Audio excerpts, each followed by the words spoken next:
பூஜ்ய ஸ்ரீ கும்பகோணம் சுவாமிகள் ஒரு அழகான ஸ்தோத்திரத்தை உலகிற்கு வெளிச்சம் காட்டி அன்புடன் பரப்பினார். அது குரு புஜங்க ஸ்தோத்திரம். இது மென்மையான புஜங்க பிரயாத சந்தத்தில் அமைந்தது. இது சாதாரண பாடல் அல்ல, இது சுருக்கமான ஞான தரிசனம். இது பாடலாக ஒலிக்கும் அத்வைதம். இதில் புகழப்படுபவர் வேறு யாருமல்ல, ஆதிசங்கராச்சாரியர். இரண்டற்ற உண்மையை ஒளியாக வெளிப்படுத்திய மகா ஆசான். இந்த ஸ்தோத்திரம் ஏன் சிறப்பு? இது வெறும் புகழ்ச்சி அல்ல, இது இசையில் சொன்ன தத்துவம். இது நெருக்கமாக உணர்த்தும் அத்வைதம். எளிய பக்தி மொழியில் அத்வைதத்தின் இதயத்தை இது வெளிப்படுத்துகிறது. குரு என்பது ஒரு மனிதர் மட்டுமல்ல, குரு என்பது உள்ளுணர்வின் ஒளி. குரு என்பது அறியாமையை நீக்கும் சக்தி. குரு என்பது நம் உண்மை ஆத்மா. இந்த ஸ்தோத்திரம் ஆசானை வணங்கும் போது அது எல்லோரிலும் ஒளிரும் உள்ளான சித்த சாட்சியை வணங்குகிறது. அந்த ஒளியே உண்மை. இந்த ஸ்தோத்திரத்தில் ஓடும் மூலச் செய்தி இதுதான். நீ உடல் அல்ல, நீ அலைபாயும் மனம் அல்ல, நீ தூய சாட்சி உணர்வு. உலகம் உன்னுள் தோன்றுகிறது. ஏற்கனவே உள்ள உண்மையை குரு வெளிப்படுத்துகிறார். இதுவே ஆதிசங்கரர் போதித்த சாராம்சம். குரு புஜங்க ஸ்தோத்திரம். ஒன்று, ஒரே ஒன்று, மாற்றமற்றது, உருவமற்றது, ஆனந்தமே வடிவம், தானே ஒளி, வெளிப்படாத ஆகாயம் போல வேதம் கூறும் அந்த பிரம்மத்திற்கே நமஸ்காரம். இரண்டு, ஒன்றே ஆன ஆத்மா, மாயையால் உலகக் காரணமாகத் தோன்றி சிருஷ்டியெங்கும் புகுந்து வேதத்தில் ஜீவன் என அழைக்கப்படுகிறது. தூய துரியமான அந்த ஆத்மாவிற்கே நமஸ்காரம். மூன்று, இதற்கு அப்பால் வேறு பார்ப்பவன் இல்லை, வேறு அறிபவன் இல்லை. அனைத்து புத்திகளிலும் ஒரே சைத்தன்யமாக நுழைந்திருப்பவன், ஜீவனாகத் தோன்றும் அந்த பிரம்மத்திற்கே நமஸ்காரம். நான்காவது, முகம் கண்ணாடியில் தெரிந்தாலும் முகம் வேறல்ல. அதுபோல் சைத்தன்ய பிரதிபலிப்பாய் ஈசன் தோன்றினாலும் சைத்தன்யத்திலிருந்து அவன் வேறல்ல. அந்த பரமனுக்கே நமஸ்காரம். ஐந்து, ஒரே சூரியன் பல நீர் பாத்திரங்களில் மாறாமல் பிரதிபலிப்பது போல ஒரே ஆத்மா பல புத்திகளில் என்றும் நிற்கிறது. அந்த ஒரே சைத்தன்யத்திற்கே நமஸ்காரம். ஆறு, பல புத்திகளில் இருந்தாலும் ஜீவன் ஒன்றே, காரணம் ஒன்றே என்பதால் பல்வேறு இல்லை. இந்த உண்மையை குரு அருளால் அறிந்தவர் விடுபட்டவர். அவருக்கே நமஸ்காரம். ஏழு, ஐந்து வாயில்களால் உலகப் பொருள்களை அனுபவிப்பது போல தோன்றினாலும் ஆத்மா அனுபவிப்பவன் அல்ல. செயல் செய்பவன் போலத் தோன்றினாலும் அவன் செயல் அற்றவன். அந்த அற்புத நிலைக்கே நமஸ்காரம். எட்டு, சைத்தன்ய பிரதிபலிப்பே செய்பவன் போல தோன்றுகிறது. அறியாமையாலே செய்பவன், அனுபவிப்பவன் என்ற எண்ணம், அது பொய் சம்சாரம். அந்த உண்மைக்கே நமஸ்காரம். ஒன்பது, சைத்தன்யம், அதன் பிரதிபலிப்பு, புத்தி இவை வேறென அறிந்தவன் சம்சார பந்தத்திலிருந்து விடுபடுகிறான். இந்த விவேக எல்லையை அறிந்தவனுக்கே நமஸ்காரம். 10, உண்மையில் யாருக்கும் சம்சாரம் இல்லை. செய்பவன், அனுபவிப்பவன் என்ற எண்ணமே மாயை. அறியாமையால்தான் உலகம் தோன்றுகிறது. என்றும் முக்தமான அந்த ஆத்மாவிற்கே நமஸ்காரம். 11, புத்தி ஜடம், ஆத்மா நிர்விகாரம். ஜீவன் என தோன்றுவது சைத்தன்யத்தின் பிரதிபலிப்பு மட்டும். இந்த விவேகம் உள்ளவன் இயல்பாகவே என்றும் முக்தன். அந்த நிர்விகார ஆத்மாவிற்கே நமஸ்காரம். 12, ஒரே சைத்தன்ய பிரதிபலிப்பே காரணத்தில் ஈசனாக, செயலில் ஜீவனாக தோன்றுகிறது. உண்மையில் ஜீவன் ஒன்றே, வேறு இல்லை. அந்த உரிமைக்கே நமஸ்காரம். 13, அறியாமையால் பல ஜீவன் எனச் சொல்வர். மாயையில் பிறந்த வாதங்கள். விவேகம் சொல்வது ஒன்றே, இங்கே ஜீவன் ஒன்றே. வாதம் விட்டு நிற்கும் அந்த உண்மைக்கே நமஸ்காரம். 14. சைத்தன்ய பிரதிபலிப்பு ஒன்றா இல்லையா என்று பலர் குழம்புவர். ஆனால் ஒன்றே என்று உறுதி தருபவன் ஆத்மா. அந்த உறுதி அளிப்பவனுக்கே நமஸ்காரம். 15. முகமும் கண்ணாடியும் ஒன்றாய் தோன்றுவது போல் முகப்பிரதிபலிப்பு ஒன்றே, அதுபோல் சைத்தன்ய பிரதிபலிப்பும் ஒன்றே. பிரம்மமும் சைத்தன்யமும் ஒருமையாய் அனைத்திற்கும் அதிபதி தோன்றுகிறான். அந்த ஒருமைக்கே நமஸ்காரம். 16. வேதம் சொல்லுவது ஒன்றே, பிரம்மம் ஒன்று. அதில் சாதி பிரிவு எதுவும் இல்லை. மாயையும் அதில் ஒன்றே, அறிவாலும் உறுதி. என்றும் ஒரே சுரூபமான அந்த பிரம்மத்திற்கே நமஸ்காரம். 17. மாயை பல என்றால் பல ஈசர்கள் தோன்ற வேண்டும். அது பொருந்தாது. ஒரே மாயை, ஒரே காரணம். இந்த உலகுக்கு காரணமான அந்த ஒருவனுக்கே நமஸ்காரம். 18. மாயையின்றி எந்த செயல் எண்ணமும் இல்லை. உலக தோற்றமும் உண்மையல்ல. மகா மாயையுடன் தோன்றினாலும் ஆத்மா நிர்விகாரம். பிரம்மரூபமான தூய ஆத்மாவிற்கே நமஸ்காரம். 19. பார்ப்பவன் ஆத்மா, பார்க்கப்படுவது அனாத்மா. இந்த விவேகம் வந்தால் காணப்படும் உலகில் ஆத்ம எண்ணம் அழியும். சுயசுரூபத்தில் நிலைக்கும் அந்த சாட்சி ஆத்மாவிற்கே நமஸ்காரம். 20. பார்ப்பவன் மாற்றமற்றவன், ஜடமாயை அவனுடையது. பார்ப்பவன் போல தோன்றுவது பிரதிபலிப்பு மட்டும். உலக செயல் எண்ணம் உண்மையல்ல. செயலற்ற அந்த தூய ஆத்மாவிற்கே நமஸ்காரம். 21. மாயையுடன் இருந்தாலும் மாயைக்கு அடிமையல்ல, வியாபகமான தூய ஆத்மா. உலகத்தை உருவாக்குவது போல, பாதுகாப்பது போல, அழிப்பது போல தோன்றினாலும் மாயையின்றி படைப்போ சாட்சியோ ஆத்மாவுக்கு இல்லை. அந்த தூய ஆத்மாவிற்கே நமஸ்காரம். 22. எல்லா பெயர் வடிவங்களில் நிலைத்திருப்பது சைத்தன்ய பிரதிபலிப்பு. அதே ஒரே சாட்சி ஜீவன், ஈசன் என அழைக்கப்படுகிறது. ஆனால் அது சைத்தன்யத்திலிருந்து வேறல்ல. அந்த தூய ஆத்மரூபத்திற்கே நமஸ்காரம். 23. நான் சத் சித் ஆனந்த ஆத்மா, தூயவன், விடுபட்டவன். வேதாந்த வாக்கியத்தின் பொருளை உணர்ந்து இவ்வாறு தன் சொரூபத்தை அறிந்த ஞானிக்கே, அனைத்தையும் கடந்த அந்த பரத்திற்கே நமஸ்காரம். 24. மாயையில் மயங்கிய மனம் எப்போதும் வெளியையே பார்க்கும். உள்ளே இருக்கும் ஆத்மாவை அது காணாது. முக்தி நாடுபவன் மட்டும் உள்ளே திரும்பி காண்கிறான். பரபிரம்ம ரூபமான அந்த ஆத்மாவிற்கே நமஸ்காரம். 25. ஈசன் வேறு, நான் வேறு என்று நினைப்பவன் வழிபடுவதில்லை.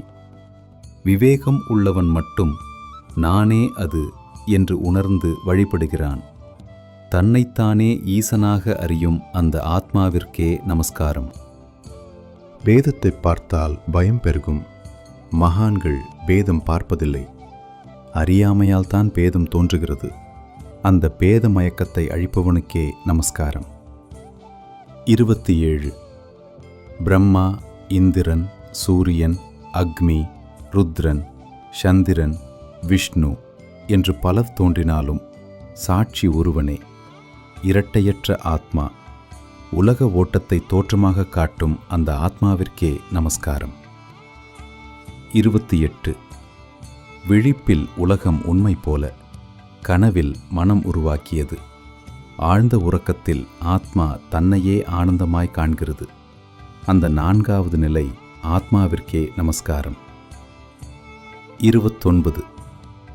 வெளிப்படை நிலை, உள்நிலை, காரண நிலையையும் தாண்டி அருகிலும் தூரத்திலும் ஒரே ஆத்மா நிலைக்கிறது.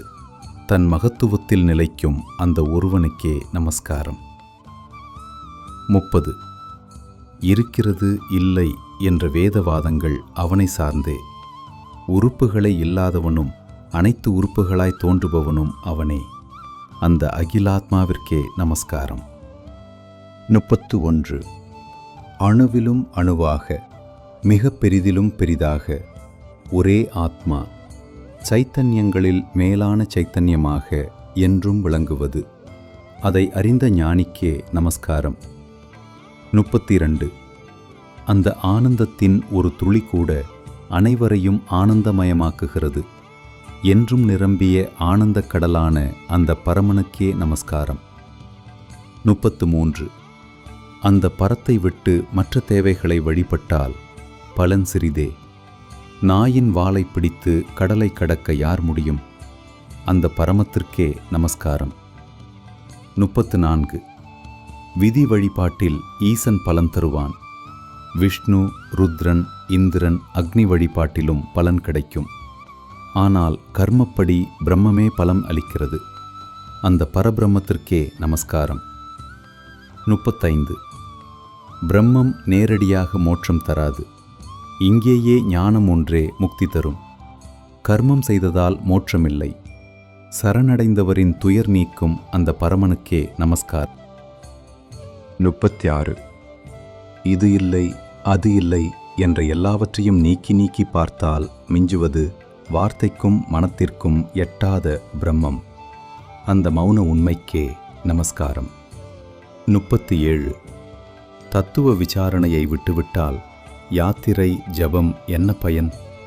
கையில் இருப்பதை விட்டுவிட்டு வெறுமையை தேடுவது போல அந்த விசார அறிவிற்கே நமஸ்காரம். 38. இந்த ஆத்மா ஜடமெனில் உயிர் இயங்குவது எப்படி? பிராணனின் ஒவ்வொரு இயக்கமும் அதன் சாட்சிதான்.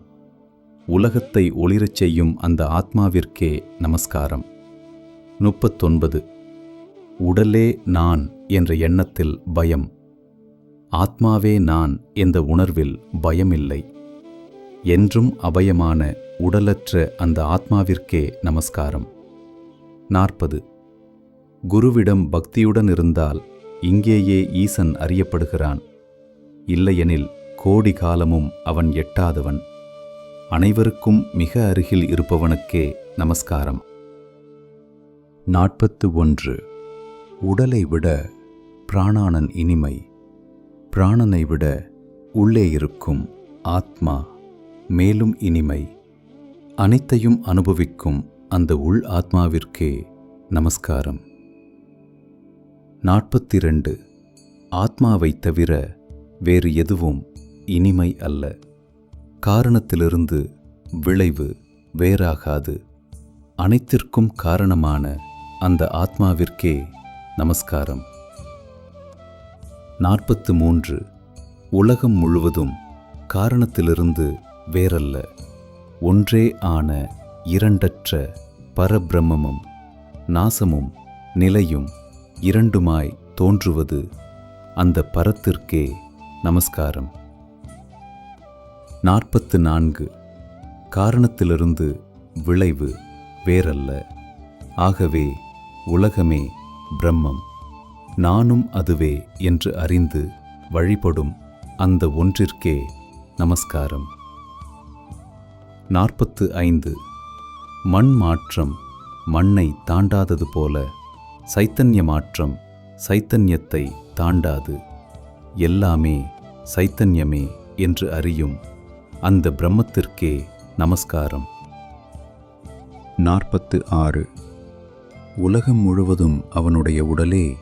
அவன் அறிபவன், அறிவு, அறியப்படுவது என்று பிரிவல்ல. எல்லாவற்றிலும் தடையின்றி நிற்கும் அகில ஈசனுக்கே, சத் சித் ஆனந்த சுரூபனுக்கே நமஸ்காரம். 47. அனைவரும் அவனை அறியார். ஆனால் அவன் அனைத்தையும் அறிகிறான். எல்லா உயிர்களிலும் உள்ளிருந்து இயக்குபவன்.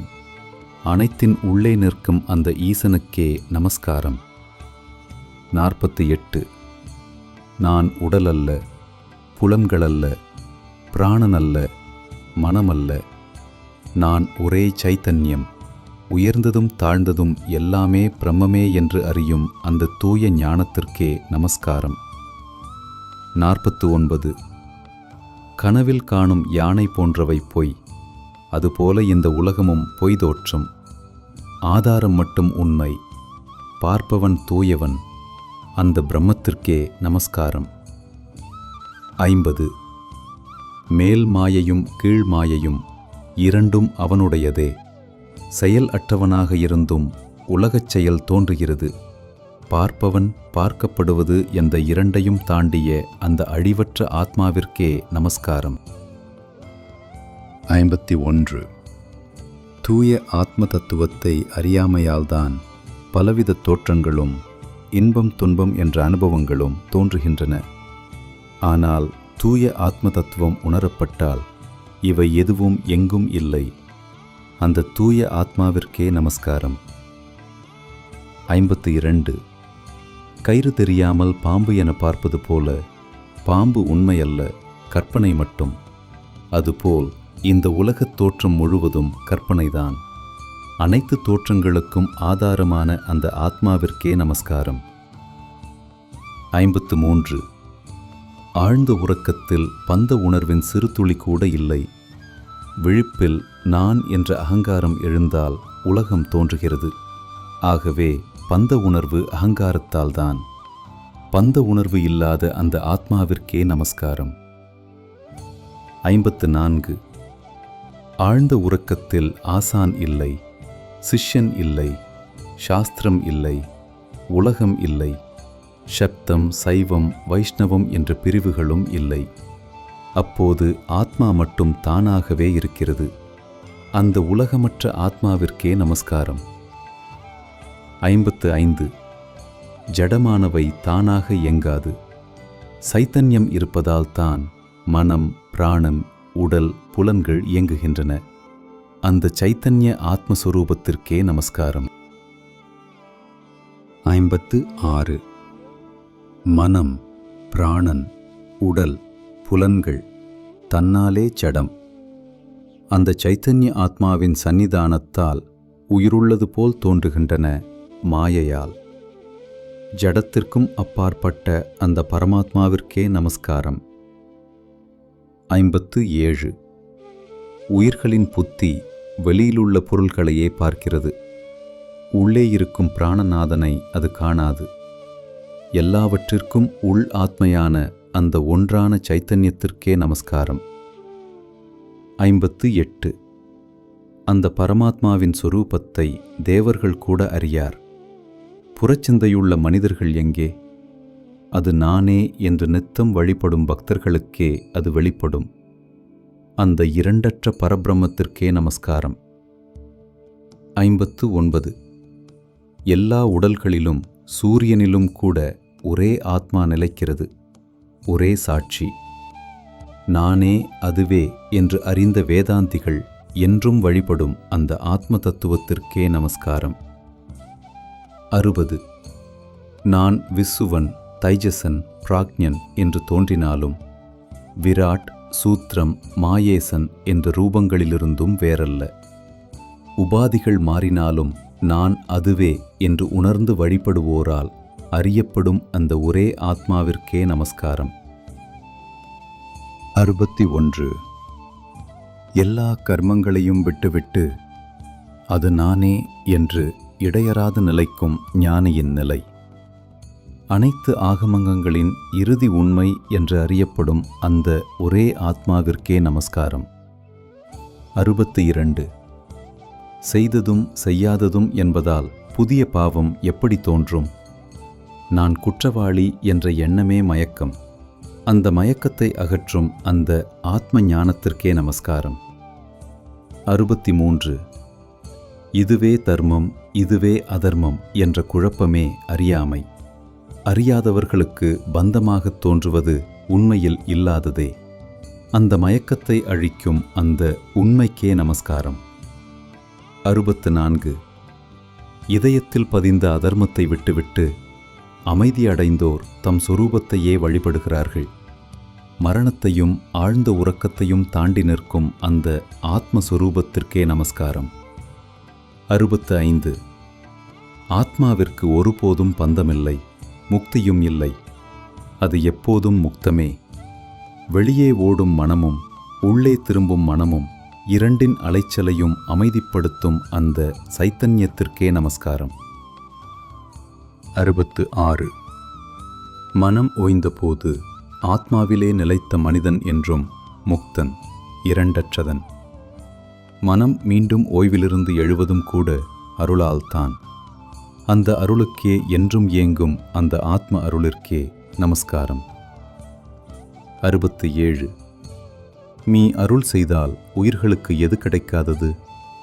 உன் அருளைத் தவிர வேறு எந்த லாபமும் நிலையானதல்ல. அறிவாளர் இடையராது அருளையே நாடும். அடைக்கலம் கொண்டவர்களுக்கு மகிழ்ந்து அருளும் அந்த கருணை சொரூபத்திற்கே நமஸ்காரம். 68. பூமி முதலான தத்துவங்களோடு பிணைந்த வழிபாடு முக்கியமல்ல, அதற்கு பிறப்பு உண்டு. உபாதிகளை முழுதும் துறந்து ஆத்மாவில் நிலைத்ததே முக்கியம், அதற்கு பிறப்பில்லை. பிறப்பற்ற அந்த ஆத்ம நிலையிற்கே நமஸ்காரம். 69. ஆழ்ந்த உறக்கத்தின் ஆதாரத்தை தவிர வேறு எதுவும் முக்கியமல்ல. உறக்கத்தின் ஆதாரம் மட்டுமே உண்மையானது. அறியாமையால் மயங்கும் குழந்தை போல அதை தவறாக புரிவோர் உண்டு. அந்த உண்மையை உணர்த்தும் அந்த ஆத்ம ஆதாரத்திற்கே நமஸ்காரம். 70. பிரம்மா முதலான உயர் உலகங்களுக்கும் மீண்டும் வருதல் உண்டு. ஆனால் ஆத்ம உலகத்திலிருந்து மீள்வது இல்லை. அது நிலையானது, மற்றவை நிலையற்றவை. நிலையற்றதைத் தாண்டி ஒரே ஒன்றாய் நிற்கும் அந்த நிலையான ஆத்மாவிற்கே நமஸ்காரம். 71. உத்தாலகர் தன் மகன் ஸ்வேதகேதுவுக்கு உபதேசித்த பரமான உண்மை, இருப்பதே உண்மை, அதுவே ஆத்மா. உள்ளே நிலைத்து புலப்படாத ஒரே ஒன்றாயிருக்கும் அந்த சத்ஸ்வரூபத்திற்கே என்றும் நமஸ்காரம். 72. ப்ரூஹுமுனி தந்தையின் உபதேசத்தால் உள்ளேதான் பரபிரம்மம் என்று உணர்ந்தான். முடிவற்ற, இரண்டற்ற, ஆனந்த ஞான உண்மையான அந்த பரபிரம்மத்திற்கே நமஸ்காரம். 73. 5 கோசங்களையும் தாண்டி ஆனந்த கோசத்தின் மூலமாக இருப்பதை மோட்சம் நாடுபவன் அறிகிறான். ஆழ்ந்த உறக்கத்திற்கும் ஆதாரமாக நிற்கும் அந்த ஆத்மஸ்வரூபத்திற்கே நமஸ்காரம். 74. எண்ணற்ற சாஸ்திரங்களை கற்றாலும் ஆத்மத்தை அறியாமல் நாரதர் துக்கமற்றவராக இருக்கவில்லை. பின் மனத்தினுள் உணர்ந்த அந்த ஆனந்த பெருங்கடலுக்கே நமஸ்காரம். 75. யாஜ்ஞவல்கியரிடமிருந்து விதேக மன்னன் அச்சமற்ற பிரம்மம் என்று தெளிவாக உணர்ந்தான். அச்சமற்றது வெளியில் இல்லை, அது நானே என்று மலர்ந்தது. அனைத்து பயத்தையும் அழிக்கும் அந்த ஆத்ம உண்மைக்கே நமஸ்காரம். 76.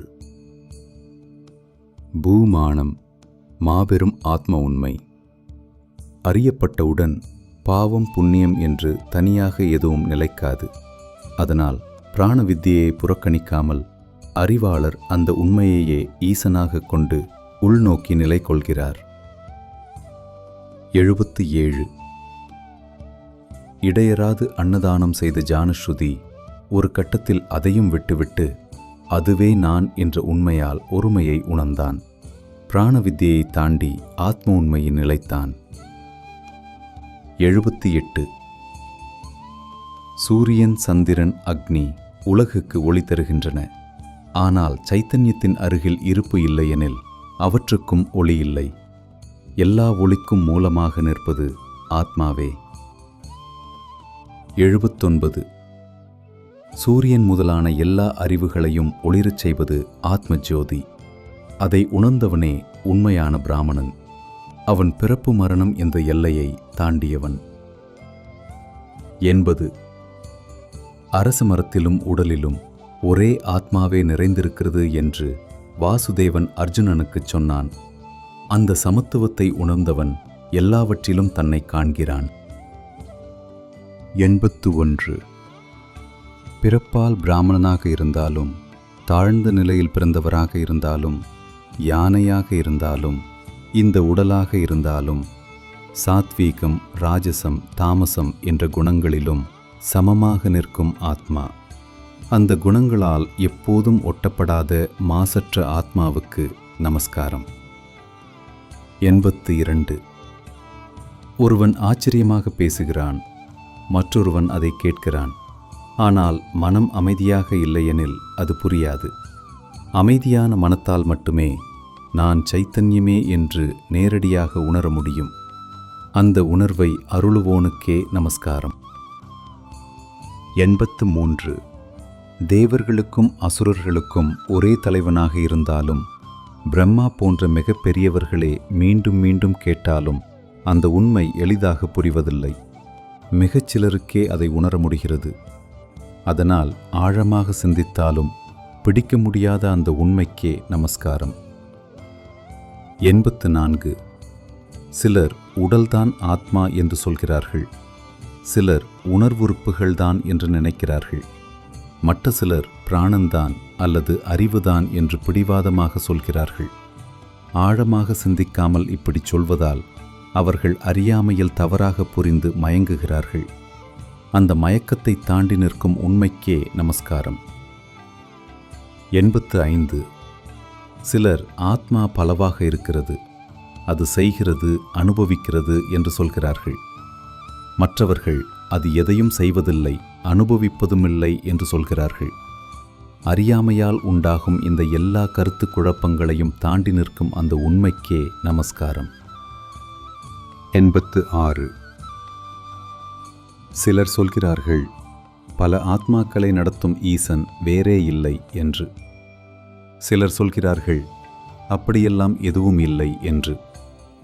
வாதம் வாதம், முடிவே இல்லை. மாயை இருந்தால்தான் இந்த வாதம். அதை தாண்டி அமைதியாக இருக்கும் அந்த உண்மைக்கே நமஸ்காரம் நமஸ்காரம்.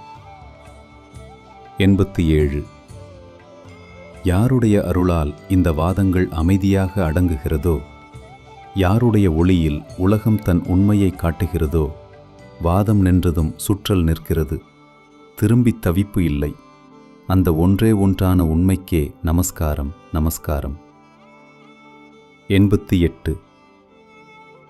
வேதம் சொல்கிறது அவன் எங்கும் நிறைந்தவன் என்று. அதே வேதம் சொல்கிறது மனத்தில் அமைதியாக இருப்பவன் என்று. இதயத்தில் இருப்பவன், அளவுக்குள் அடங்காதவன். அளவுக்கு அப்பாற்பட்ட அந்த உண்மைக்கே நமஸ்காரம் நமஸ்காரம். 89. முனிவர்கள் சொல்கிறார்கள், புருவங்களுக்கிடையே இருப்பதே அவிமுக்தம் என்று.